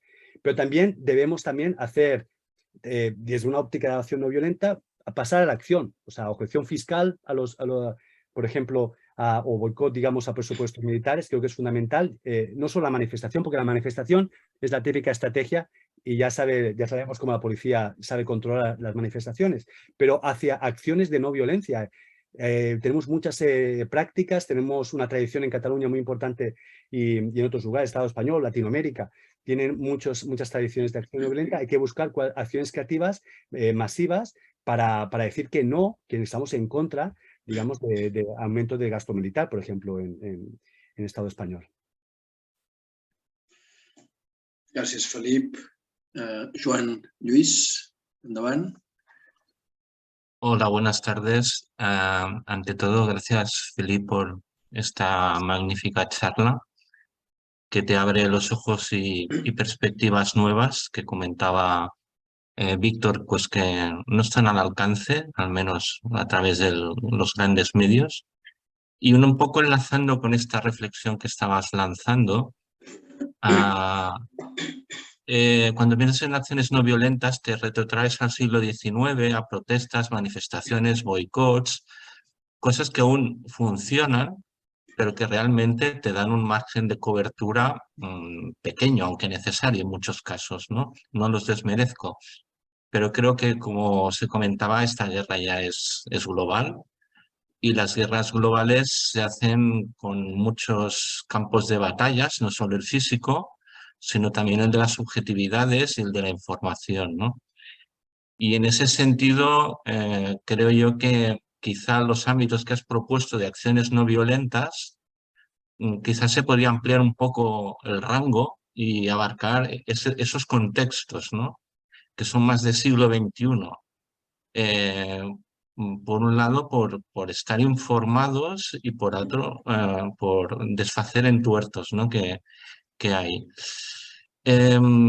Yo, si me lo permitís, os comentaré brevemente una pequeña experiencia que he tenido desde el verano aquí.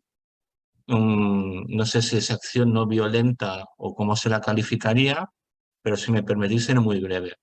Entré en contacto con una persona que es de Ucrania, que vive en Kiev, que es el editor de una revista que se llama European Go Journal. El Go es un juego de estrategia, que es con el que hice el proyecto final del posgrado en la edición 9ª, como sabrá Jordi. Y básicamente pues, se publican artículos sobre este juego de estrategia, ¿no? Que es parecido en concepto al ajedrez, pero muy diferente. Entonces, se reciben artículos de todos los sitios del mundo y este señor, junto con un equipo mínimo, los edita y cada mes genera una revista como esta, no sé si se ve. Y aparte de tener contenidos propios del juego y de conferencias y torneos, hay una página que nos habla, no sé si se verá, pero habla de la guerra de Ucrania, contada por él, no contada por nadie más, ¿no? Entonces, esos relatos mediáticos que tenemos a través de la televisión, la radio, los periódicos oficiales, los que puedas tener de otro sitio, pues aquí solo yo, o sea, la vivacidad con que tú has contado esas experiencias, yo las he tenido a través de esta persona, ¿no? Y que una manera de apoyarlo es, aparte de suscribirme a la revista, pues hacer artículos para que la revista siga adelante y sea un elemento de resistencia y a la hora de involucración con el resto del mundo, porque esto tiene difusión en Europa, en América, en Asia, y ya que estamos en un contexto global, nos hemos de involucrar globalmente en los conflictos, porque es que son generalizados, ¿no? Y bueno, nada más, solo quería comentar esto. Muchas gracias. Muchas gracias, Joan. Gracias, Joan. Joan Luis, quizás acumularemos la pregunta o intervención de Inma. Inma, adelante, y así contestas a las dos conjuntamente, Felipe. Vale. Endavant, Inma. Ay, bueno, Felipe, yo también me uno a los comentarios que me han precedido, ¿no? De Víctor y Joan Luis en cuanto a que, bueno, son muy necesarios estos espacios en los que se hable concretamente y se le ponga, pues bueno, concreción, ¿no?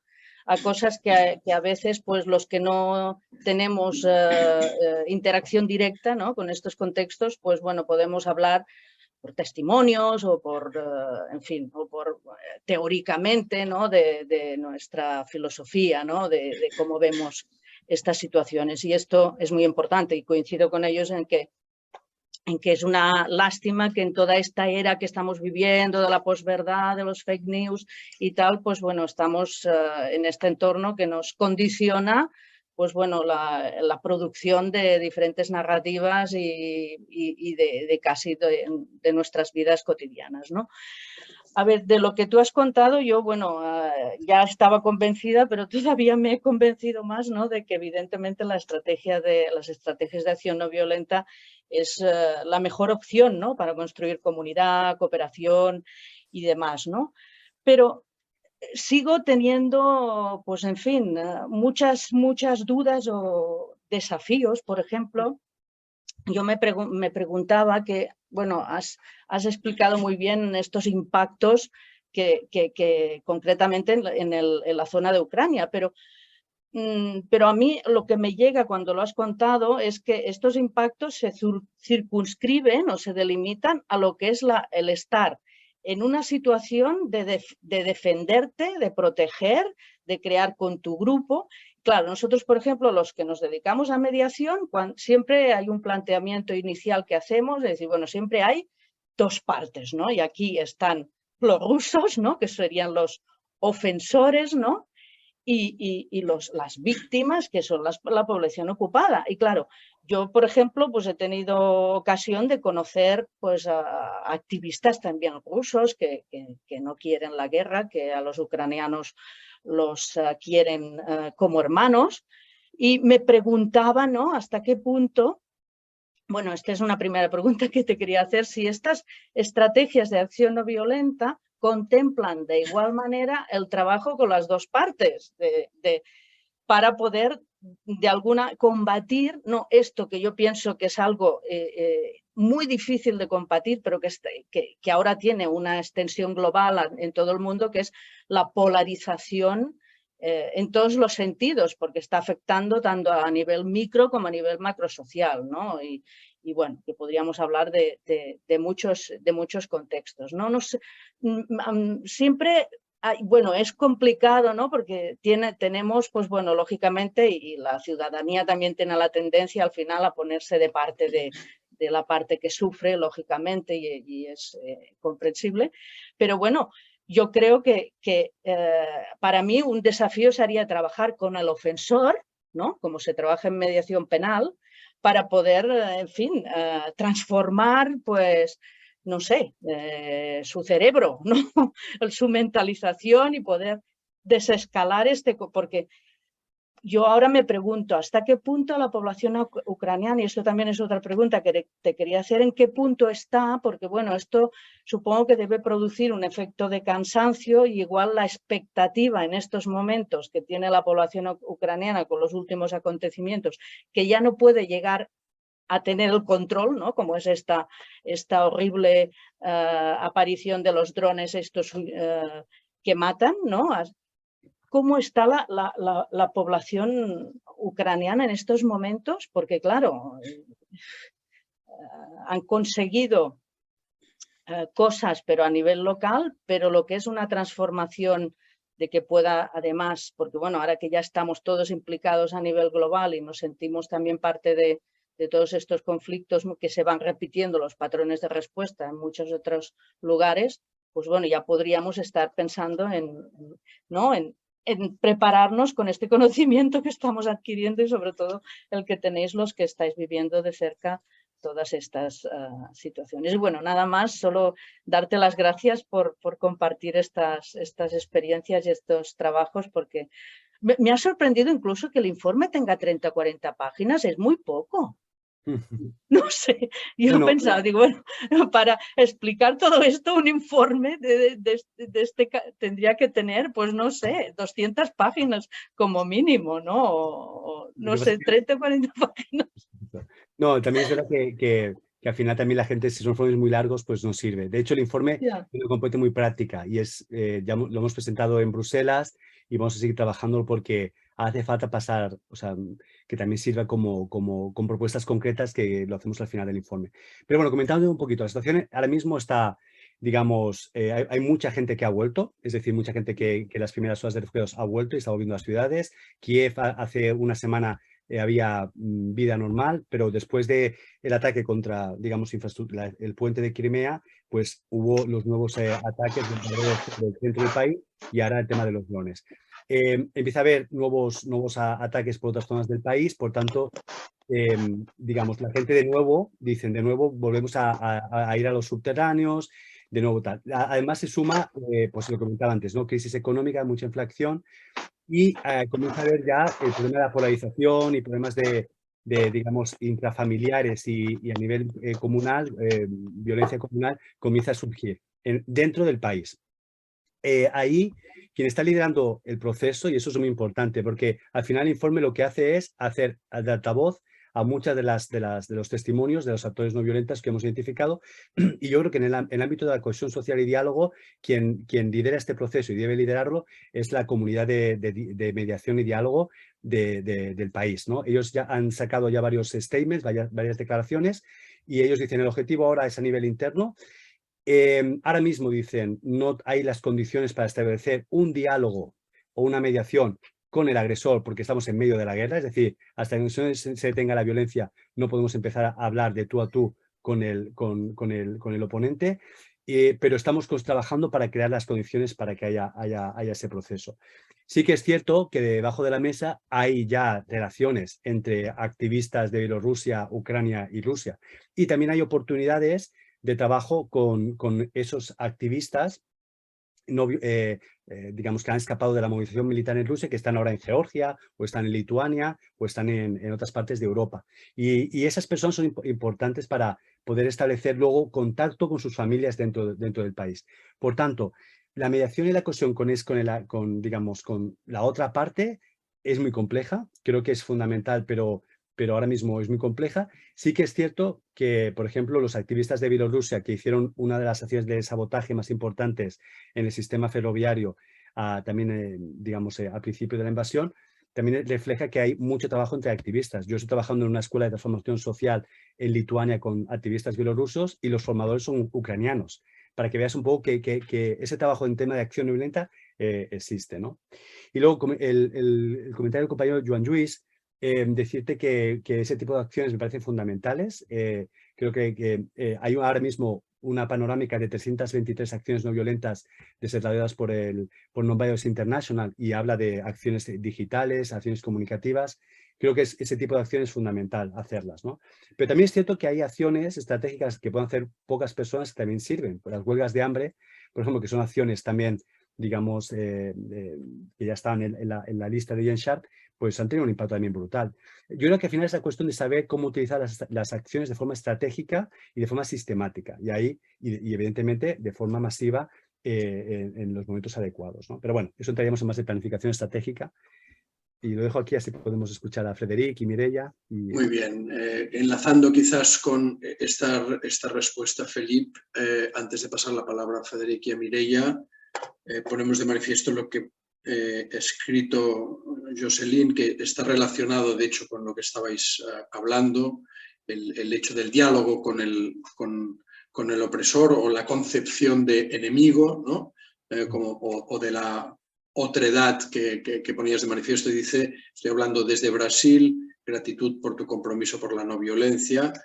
Hay intencionalidad mundial con este modelo de gobierno que construye este tipo de gobernanza por enemigos reales o ilusorios, ¿no? Puedes, si quieres, hacer también profundizar un poco sobre esto. Y pasamos la palabra a Frederic y vamos acumulando las tres siguientes intervenciones y así. Sí, solo decir que uno de los temas que una de las compañías ucranianas que presentamos el informe a principios de semana, que vino de Ucrania para apoyarnos en el proceso, ella dijo que ahora es muy importante reconceptualizar el concepto de paz, diálogo y también de no violencia. No significa, digamos, crear una articulación, una terminología que la gente pueda entender bien y que pueda, digamos, ser motivador para movilizar. Por ejemplo, la gente entiende que ahora hablar de paz implica hacer las paces con Rusia y la gente que ha sufrido o que está viendo, pues, o que ha escapado de esas atrocidades, pues ahora mismo, digamos, ¿no? Emocionalmente están traumatizados con hacer la paz con esa otra parte. Entonces, hay que crear, ella proponía crear nuevos marcos para reinterpretar esos conceptos, pero para ponerlos en práctica, ¿no? De otra manera. Entonces, esa es crear nuevos marcos de paz, diálogo y y no violencia para que fueran una alternativa real. ¿Vale? Molt bé. Adelante, Frederic. Us parlaré en català, a poc, per si algú no m'acaba d'entendre. Només una petita precisió a el que ha dit en Víctor, que com a mínim el 324 va fer una entrevista en Felip i el Cristian de l'ICIP. Per tant, com a mínim una televisió ha dedicat 25 minuts al tema d'una manera clara, només per precisar-ho. En segon lloc, com deia en Felip, tots formem part del sistema, un no se n'escapa, i per tant paguem impostos. Ja fa temps que hi ha gent que deixa de pagar, fa objecció fiscal, la desobediència, tant si és per la monarquia o com si és per l'armament, etc. Jo diria que és de les poques coses que podem fer aquí, potser, almenys els que no estem molt integrats en aquests llocs, que és això, campanyes de desobediència fiscal, d'alguna manera, i això és un aspecte important. I en tercer lloc, la pregunta és si en els col·lectius o la gent que s'organitzava a Ucraïna en lluita no violenta no van ser capaços de també dir que l'exèrcit ucranià deixés les armes. Perquè el que és evident és que si en comptes d'un exèrcit organitzes una resistència civil no armada, doncs d'alguna manera la panoràmica és completament diferent. Ja sé que has explicat que és un tabú, però la pregunta és si ho van intentar-ho o els hi va semblar impossible o si es va donar aquest cas. Moltes gràcies per les explicacions. Moltes gràcies, Frederic. Pasamos, si te parece, Mireia, también, tu aportación a tu pregunta. Bueno, en primer lugar, felicitarte, Felipe, por el trabajo que estáis realizando y también por la difusión, lógicamente, a través del informe, la entrevista en el mes 324 el otro día y una sesión como la de hoy, ¿no? La pregunta que te quería hacer es muy concreta, ¿no? En realizar, al principio decías que un elemento importante en este escenario era este oponente que puede ser Occidente, la OTAN, las ideas expansionistas de esta organización y de alguna forma también la escalada a nivel militar por parte de Occidente. Esta cuestión que ha sido, digamos, repetida por parte de Putin y de Lavrov y de algún alto mando militar ruso, cada vez que se les entrevista, utilizan constantemente esta cuestión del enemigo, Occidente es el enemigo. Y no están focalizando en Ucrania, sino en Occidente. Yo te quería preguntar si la población ucraniana habéis podido detectar que para ellos este es un elemento importante, si ellos se sienten de alguna forma víctima de esta confrontación a nivel global entre estos dos bloques, ¿no?, de Rusia y Occidente, o no tienen esta percepción, ¿no? ¿Cómo se vive desde el punto de vista local esto, civil? Y si esta cuestión, en el caso de estar presente en la población ucraniana, ha podido influir en esos diálogos y negociaciones que han mantenido con las tropas rusas para conseguir pues que liberasen a determinadas personas secuestradas o se pudiese conseguir estas acciones de las que hablabas antes, ¿no? Una cierta falta de confrontación en los territorios ocupados. Muchas gracias, Mireia. Y hacemos la última intervención acumulada de RC. No distingo el nombre, pero adelante. Hola. Bueno, muchísimas gracias por poder haber accedido a la conferencia. Yo no soy una persona vinculada a vosotros y bueno, me ha gustado mucho poder agradecerlo y haber participado. Y yo tengo una solicitud que va, bueno, un poco se va un poco del tema, ¿no? Pero que creo que es algo como muy importante, ¿no? Lo que se ha hecho aquí está muy bien. Me gustaría muchísimo que se hiciera muchísimo más esfuerzo para que se multiplicara. Y también me gustaría decir que cuando se habla de guerra tenemos la tendencia de creernos importantes. Y eso es algo que creo que tendríamos que hacer una reflexión a nivel personal, pero una educación también, para que cuando se hable de guerra seamos capaces de desvincularnos de esta percepción de creernos importantes, porque evidentemente es súper importante porque se habla de la vida de muchísimas personas y de mucho más, ¿no? Pues lo veo en los medios, ¿no? Nuestros políticos no están acostumbrados a hablar de guerra y parece que como que suben su importancia al hablar de estas cosas. Es algo que me gustaría que se hiciera una reflexión a todos los niveles, a todos los niveles, una educación y que se tratara sobre todo a nivel personal, que cada uno se diera cuenta de lo que está hablando y de lo que representa una guerra.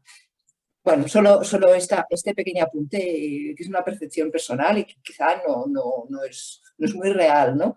Y lo que puede ayudar quizás sea un 0,01% o no más, pero bueno, solo quería precisar. Gracias. Muchas gracias por estas... Mi nombre es Roser. Roser, pues muchas gracias, Roser. Y muchas gracias, Mireia y Frederic. Podemos de forma acumulada proceder al intercambio y a la respuesta. Felipe, adelante. Bueno, sí, he tomado algunos, las preguntas. Básicamente, bueno, yo creo que o sea, ha habido, como he comentado antes, ha habido muchísimas acciones no violentas por todo el país y las que hemos registrado nosotros es como sea esa punta de iceberg. Hay muchas, digamos, acciones que la gente las ha realizado sin saber que está haciendo acción no violenta, pero lo que sí que hemos visto, y esto son informaciones que digamos, he tomado, por ejemplo, estuve hace también en junio, en agosto, estuve también de nuevo en Ucrania, y estoy hablando con militares, digamos, en zonas de Chernivtsi y en el centro del país, y me comentaron que, digamos, ellos no podrían ganar o tener los progresos que estaban teniendo. Justamente cuando estuve allí habían avanzado muchísimo en Kharkiv, habían recuperado casi todo el Oblast en la región de Kharkiv, y decían que ellos no podían haber avanzado tanto si no hubiera sido de la componente civil. ¿Qué ha pasado? Que, digamos, la capacidad de organización comunitaria, la capacidad, digamos, de crear sistemas de comunicación, de información para saber dónde estaban las tropas rusas, la capacidad de crear vías de acceso a zonas que estaban asediadas como Sumy o Chernihiv. Eso es digamos, para un ejército es fundamental. Incluso partes del ejército se apoyan en ONGs también para formarse en el uso también de drones, que también utilizan muchos drones también en el frente de Donetsk y Luhansk. Pues esa componente civil, ahora mismo, pues hay mucha gente que ha sido de alguna manera cooptada por las estructuras militares de Zelensky. Zelensky ha creado, por ejemplo, un centro que es el Centro Nacional de Resistencia Civil, en la cual combina la parte civil y la parte militar. Es decir, que ha habido una cooptación de muchas componentes, de muchas partes de la acción no violenta en ese proceso. ¿Por qué? Porque es un poder que es real, que es muy, muy importante y es fundamental para poder avanzar en el terreno. El objetivo del informe, y por eso es un informe breve, porque queremos que llegue a la población, y por eso, digamos, incorporamos autores y un marco conceptual para explicar qué es la no violencia. El objetivo es que se difunda, y después lo hemos traducido a ucraniano, se difunda por todo el país. Y ahora mismo, con varias organizaciones con las que hemos trabajado que tienen un alcance nacional, ese informe se está distribuyendo ya por todo el país. Y está llegando a muchísima población. Entonces, este es uno de los objetivos, que la gente sea consciente que la acción no violenta por sí sola puede tener un valor y puede tener un rol fundamental. Pero ciertamente Zelensky y también Estados Unidos ya lo hicieron en Euromaidán y en la Revolución Naranja, intentan cooptar, controlar la agenda social.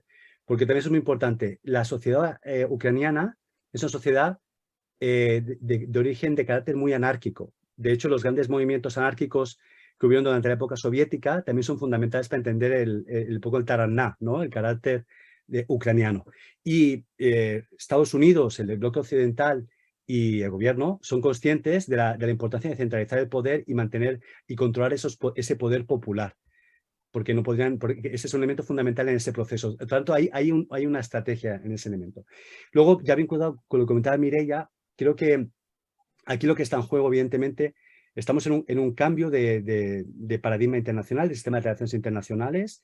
digamos, el viejo mundo desaparece y surge un nuevo mundo, ¿no? Ese nuevo mundo liderado por otros bloques, ¿no? China, Irán, Rusia, y ahí en medio está digamos, Ucrania, ¿no? Y por eso está tanto en juego, ¿no? O sea, es básicamente el mantener el sistema capitalista y las políticas neoliberales. Eso es lo que está en juego en todo ello. Esa es la panorámica. Y ahí están dispuestos a que mueran y que mueran muchas personas. La información que yo he tomado del terreno, de la gente, es de que ellos son conscientes de ello, que son conscientes de que Europa necesita a Ucrania, porque es la última línea de batalla, ¿no? Ante el avance de ese nuevo mundo que ya sabemos cómo puede ser, porque ya has visto elementos, digamos, en la época de la pandemia, ¿no? Esos elementos de centralización del poder y control social, ¿no? Pero también, evidentemente, vemos los problemas y desigualdades que genera el sistema capitalista y las políticas neoliberales, ¿no? Entonces, falta una alternativa, ¿no? Y yo soy en Euromaidán, yo lo he hablado con muchos activistas, se iban de un lado a otro, iban del bloque soviético o de Rusia, abrazaban el modelo capitalista, ¿no? Y yo hablaba, pero generemos otra alternativa, generemos algo más, ¿no? Y les hablaba de cooperativismo y decían, no, pero eso ya lo hemos tenido, ¿no? Y hablar de feminismo también es muy complejo, ¿no?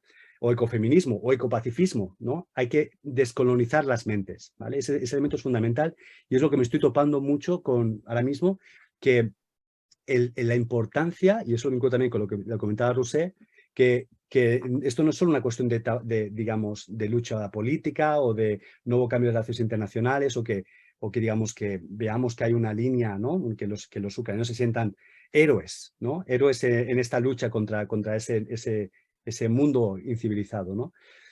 Hay un elemento de transformación personal, ¿no? Y en las formaciones que yo hago en temas de no violencia le dedico tiempo a la transformación individual y personal. Y comenzamos con el elemento de descolonizar la mente. Con los bielorrusos lo que me he encontrado es de que ellos, los activistas que luchan contra Lukashenko, reproducen sistemas patriarcales y sistemas de centralización del poder.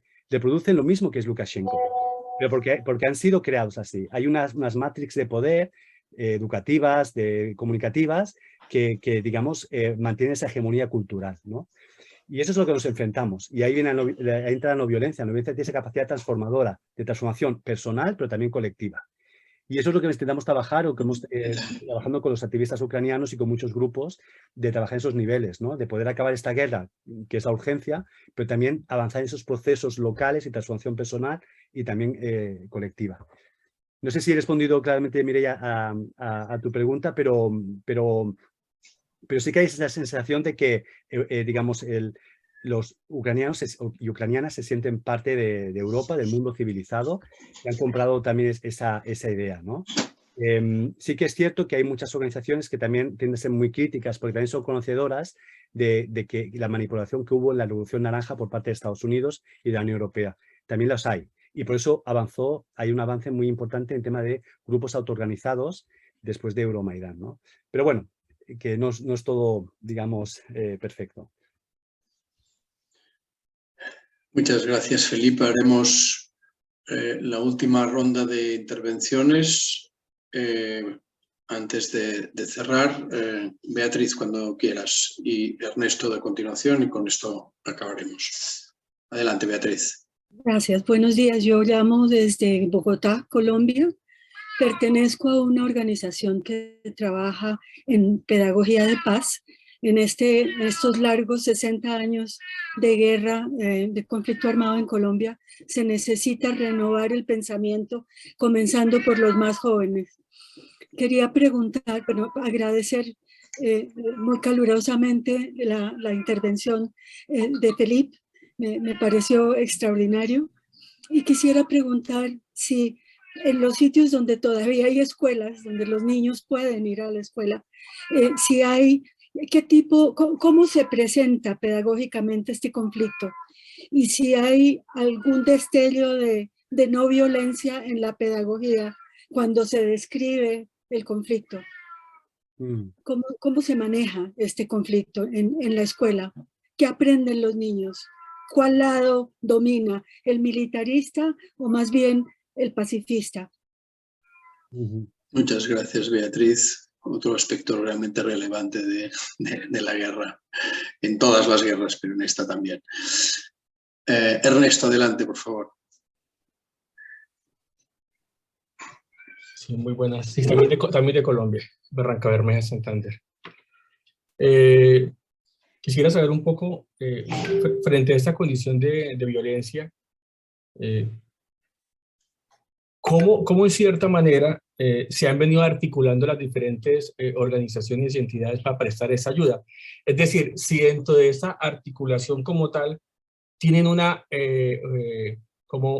matriz y un manejo de actores estratégicos que en cierta manera se pueda autorregular o llevar, digamos, a buen término toda esa intervención, que no solamente es el tema, digamos, de la asistencia humanitaria en todo el sentido, tanto lo económico y todos los elementos anteriores que usted expresó.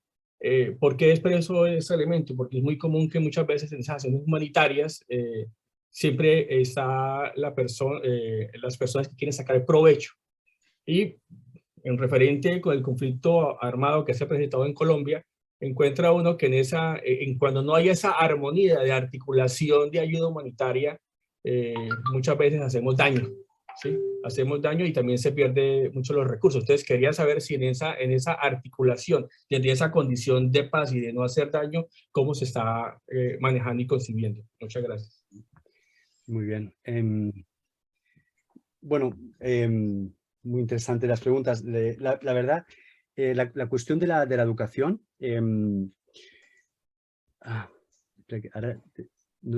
Sí, ahora te veo, Beatriz. Estaba buscando, digamos, hay tantas caras que estaba buscando y estabas más abajo. Pues Beatriz, el tema de educación es un tema fundamental, ¿vale?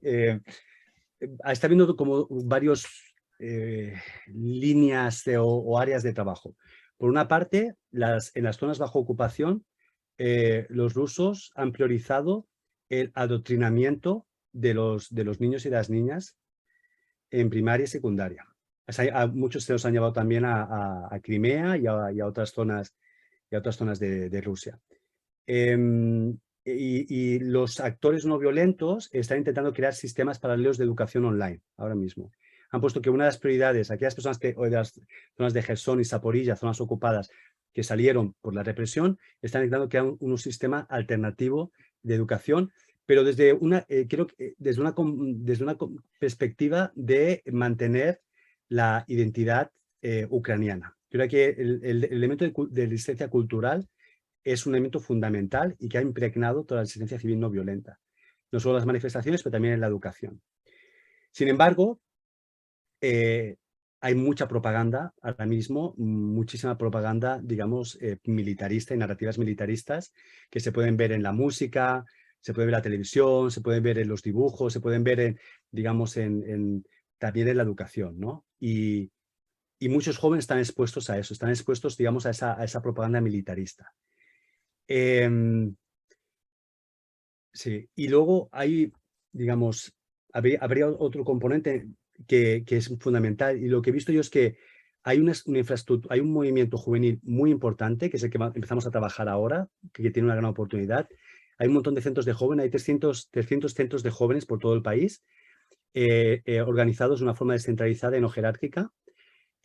Son jóvenes pues, que están en la universidad o más jóvenes, que están, digamos, han sido como un poco el sistema nervioso de la ayuda humanitaria, también están apoyando mucho en la excelencia comunitaria y mucho en cohesión social. Estos jóvenes, vamos a trabajar ya con ellos y vamos a empezar a trabajar con esas estructuras de 300 jóvenes, 300 centros de jóvenes, vamos a poder llegar a miles de ellos, porque ahora mismo ellos trabajan desde ese nivel de necesidades básicas, pero por otra parte están también expuestos a esa propaganda militarista y, digamos, pues que piden más armas, no para ellos, sino para el país, para sus soldados, ¿no? Es cierto que ellos dicen, no, pero yo no soy útil en la guerra, prefiero ayudar a nivel local, pero por otra parte piden armas, ¿no? Entonces, es también un dilema que existe ahí, ¿no? Entonces, creo que el sistema educativo, muy controlado ahora mismo también por el gobierno central y también con leyes marciales que no permiten a los jóvenes salir del país, es complicadísimo, digamos, poder hablar de no violencia. Los actores que hablan abiertamente de no violencia más bien de pacifismo, no de no violencia, porque la no violencia aún tiene un espacio vinculado con Euromaidán y con la Revolución Naranja, que es como la existencia civil, por tanto no hay tanta criminalización, pero sí el pacifismo. Quien se dice que es un pacifista puede ser considerado un traidor, y, y los desertores o objetores de conciencia también pueden ser considerados traidores. Por tanto, es un dilema muy, muy sensible, pero creo que es fundamental. Y entonces, desde esa óptica, nosotros vamos a trabajar desde los jóvenes, desde esa parte de cohesión social y esencia comunitaria, y a partir de ahí trabajar en valores, para poder, digamos, discernir y quitando esas capas y poder decir, estáis siendo expuestos también a una propaganda militarista. Y hay que también poder hablar con la otra parte, por ejemplo, ¿no? Eso es lo que te puedo comentar, porque no he profundizado en el sistema educativo, pero eso es la información que he podido obtener. Y en cuanto a Ernesto, toda cuestión, digamos, de organizaciones y redes, he comentado que, digamos, no hay, en el ámbito de la acción de las acciones no violentas iniciales que surgieron, no hay una coordinación nacional. Sí que hay esa coordinación en el ámbito de ayuda humanitaria, monitoreo de derechos humanos, monitoreo de crímenes de guerra y protección. Ahí sí que hay una coordinación de ámbito estatal. Hay plataformas, organizaciones que están trabajando de ayuda humanitaria, como puede ser Vostok SOS o Donbass SOS, o hay esa coalición 5AM que trabaja los derechos humanos, y la parte de protección, donde hay muchísimas organizaciones trabajando, ¿no? Lo que sí que hemos visto es que las organizaciones, digamos, ucranianas son conocedoras de ese es el concepto de Dunojar y el impacto negativo que puede tener la ayuda humanitaria o el dinero de Estados Unidos o de los grandes donantes. Entonces, son muy escrupulosos a la hora de aceptar la ayuda. A mí, por ejemplo, la Center for Civil Liberties, la organización que ganó el Nobel Premio de la Paz, me dijo, si quieres trabajar con nosotros, tienes que estar aquí, tienes que estar en Kiev, o tienes que estar en algún lugar, crear una oficina y trabajaremos de tú a tú. O sea, queremos relaciones de solidaridad. Y debéis involucrarnos en todos los procesos. Yo he hablado estamos haciendo un proyecto con la comunidad de mediación y de diálogo, y solamente para elegir a los socios del proyecto hemos tardado 2 semanas, y de intercambio de información, de creación de confianza, de decir, bueno, cómo vamos a hacer el proyecto, y por tanto hay mucha desconfianza ahora mismo a la ayuda humanitaria, y, digamos, o a los grandes donantes internacionales. Evidentemente la ayuda humanitaria que entra, pues se acepta, se recibe, pero todo lo que sea dinero para apoyar según qué cosas, hay mucha desconfianza, y se debe conocer muy bien a los actores. Y bueno, eso es un elemento interesante que no había visto antes en otros contextos, y me parece un elemento relevante. No sé si respondo a tu pregunta, pero creo que eso es un tema fundamental en el aspecto del Dunojar, y que es como una especie de barrera, ¿no?, en ese proceso. Muchas gracias, Felip. Quizás enlazando con todo lo que hemos escuchado esta tarde, hay numerosos mensajes de felicitación, de enhorabuena, de agradecimiento por tu intervención, Felip, y por tu compromiso en favor de la paz y de la no violencia. Quizás para destacar uno que viene desde Puerto Rico, Denise, que dice, muy agradecida de formar parte de este evento. Hasta hace 1 hora y media hubiese sido difícil de concebir para mí la posibilidad de esperanza en medio de un evento de guerra como el de Ucrania, que hemos estado atestiguando a distancia con horror. Luego de esta excelente presentación, mi fe en la capacidad del ser humano para el bien se ha acrecentado. Bueno, pues agradecemos también a Denise que te envíe este mensaje, Felip, que de alguna manera recoge seguramente cosas que pensamos y sentimos los que hemos tenido el gusto de compartir esta tarde. Gracias en primer lugar, Felip, por toda tu generosidad y tu disponibilidad al compartir tu visión, tus experiencias, todos estos detalles tan importantes, hacernos pensar no solo en las dinámicas que se están produciendo allá, sino de alguna manera cómo nos podemos hacer nuestras aportaciones desde aquí.